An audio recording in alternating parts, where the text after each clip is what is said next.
సృష్టి అంతా పరమాణువుల సముదాయం.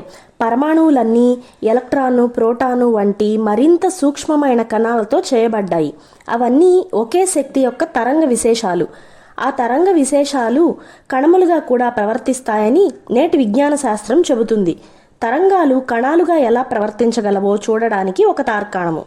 సముద్రంలో నుండి ఒక కడవ నిండా నీరు తీసుకున్నామనుకోండి. ఆ నీరు అన్ని నీళ్లలాగానే ఎంతో ద్రవరూపమై ఏ ఆకారం గల పాత్రలో పోస్తే దాని ఆకారాన్నే పొందుతుంది. అందులో ఎంత చిన్న రాయి వేసినా దాని మేరకు పక్కకు తొలగి ఆ రాయి అడుక్కు చేరడానికి అవకాశమిస్తుంది. అంతేకాదు, ఎంత చిన్నగా దాని మీద గాలి వీచినా, ఎంత కొద్దిగా ఆ కుండ కదిలినా ఆ నీరంతటా కదిలి తరంగాలు లేస్తాయి.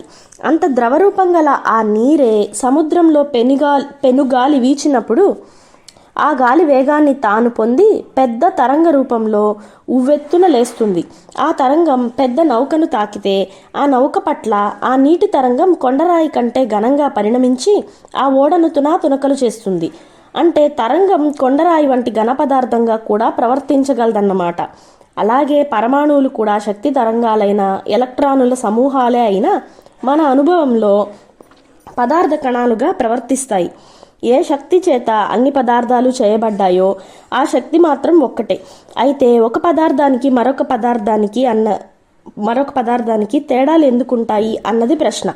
ఉదాహరణకు రాగి, బంగారము, ప్రాణవాయువులకు భేదం ఎందుకున్నది అన్నది ప్రశ్న. ఒక పదార్థం యొక్క పరమాణువులో ఉండే శక్తి కంటే మరొక పదార్థం యొక్క పరమాణువులో ఉండే శక్తి యొక్క పరిమాణం కొన్ని రెట్లు ఎక్కువ కానీ లేక తక్కువ కానీ అవడం వల్ల వాటి ధర్మాల్లో వైవిధ్యం ఏర్పడుతుంది. అంటే మూలశక్తి యొక్క పరిమాణ భేదాన్ని బట్టి పదార్థ బాహుళ్యం ఏర్పడింది.